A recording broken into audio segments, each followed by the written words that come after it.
working on a TW200 today. This is a 2022, I believe, but they're pretty much all the same.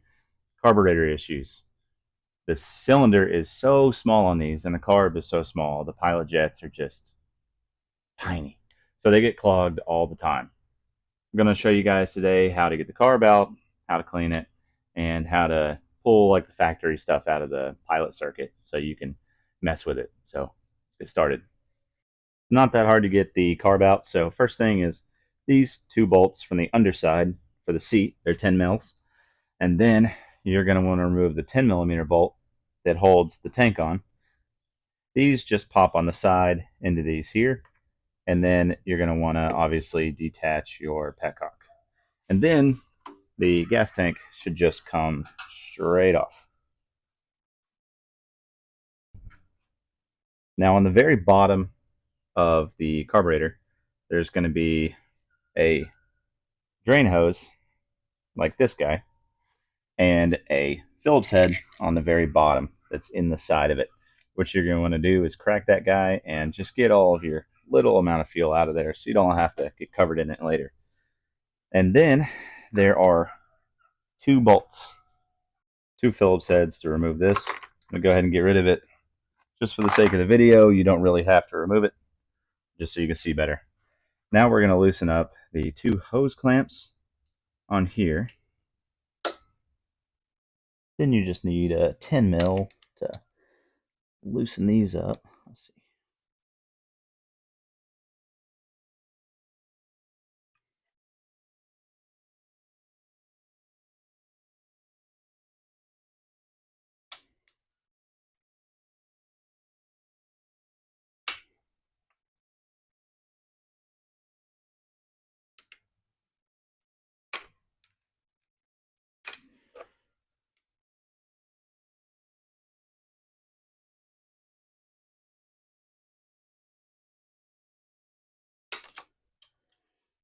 And once those are out of their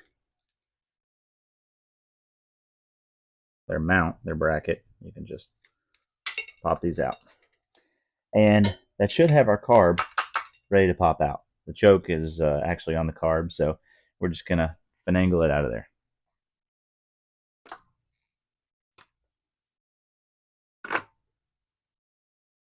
Coming over to the bench, you're pretty much just going to need a Phillips head and a flathead for right now. I'm going to go ahead and remove all the ball screws. Pay attention about the throttle cable coming over to this side. It's held on by these two ball screws. All right, in here, pilot jet.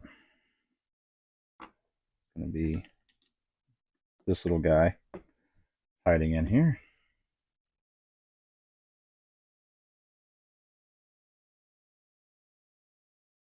We're going to go ahead and take everything out though. So there's a pin that holds the float on. So I just need to grab something that'll go through that and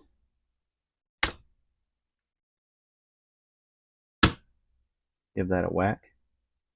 So you want to just knock that pin out, and the float will come with it. Out. And the float needle. Now this one's really new, so it's actually just clogged up from sitting pretty much since new. Otherwise I would replace the float needle, but I mean everything in here looks brand new, just clogged up. So, and then you can grab I believe it's a 8 mil for this guy, but it's always in there super loose. This is the main jet, and typically they're going to be clear. This one is clear. So the biggest thing is this cap right here, and it's for the mixture screw, for the idle air fuel mixture. And backing it a quarter to half a turn out makes the bike run a lot happier, and you can get it out, so you can get your mixture screw out and then clean this idle circuit. So we just need to pretty much drill this out a little bit bigger, and then we can just pop it out.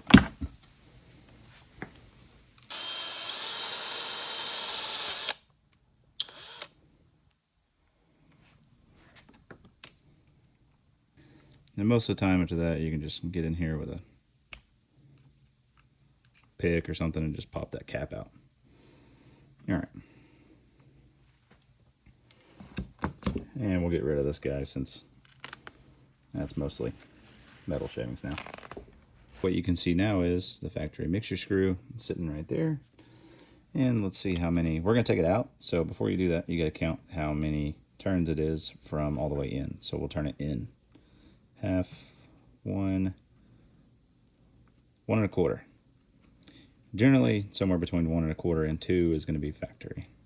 So when we put it together, we'll probably do 1 3/4 and see how it runs, because we have the cap out now, so we can actually change that mixture on the fly when it's on the bike. So it's not a huge deal to have to adjust it later now.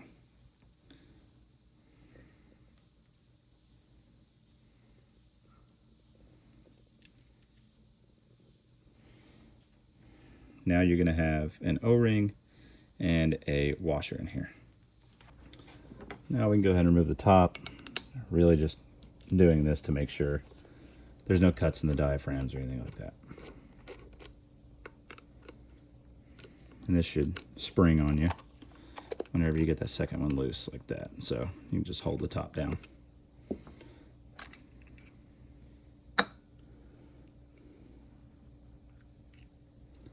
And, you know, this one, like I said, is almost brand new, so no surprise. Everything looks completely fine. All right, so now we're going to take our air hose and we're just going to blow out all the different channels of this guy and just get it nice and cleared out. Now we're just putting everything back together.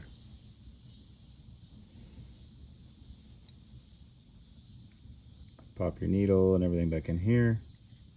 Make sure the spring stays in there as you're lowering it down.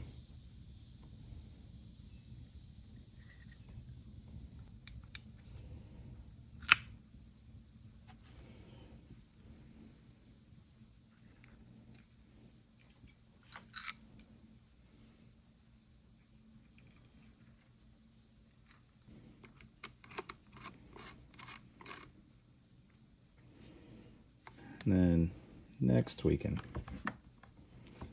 throw our needle, float needle back in to the slide here.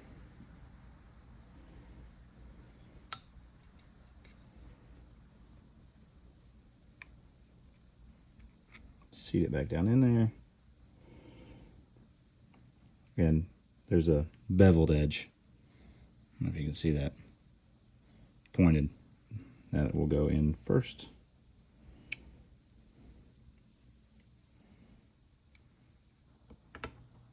There we go.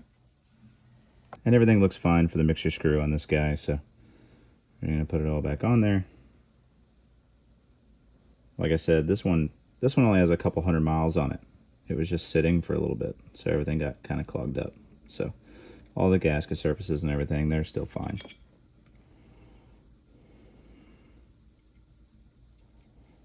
Drop that guy down in there. And like we said, we were at 1 1/4.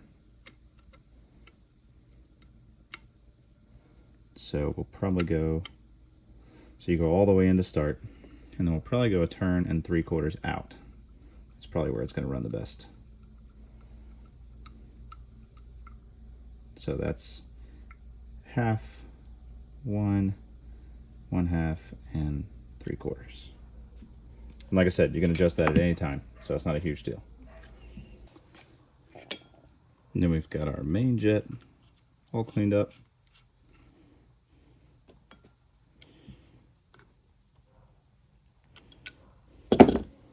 So we got our pilot jet all cleaned and back in there. The best thing to clean pilot jets with, if you can't get them free with just carb cleaner or pressure or ultrasonic, is guitar strings. Okay. That one is good to go. Now, if I'm reusing gaskets, and well, most of the time, even if I'm using new ones as well, I just take a little bit of grease on my fingers and grease the gaskets up. Prevents them from getting pinched. The main thing you just don't want to do is put a ton of grease right here where there's a ton of grease, where I'm wiping off. On this one, it's not such a huge deal, but on other bikes where you have like a accelerator pump, it can clog stuff up and cause issues. So you do not want that. That's it. Throw it back in.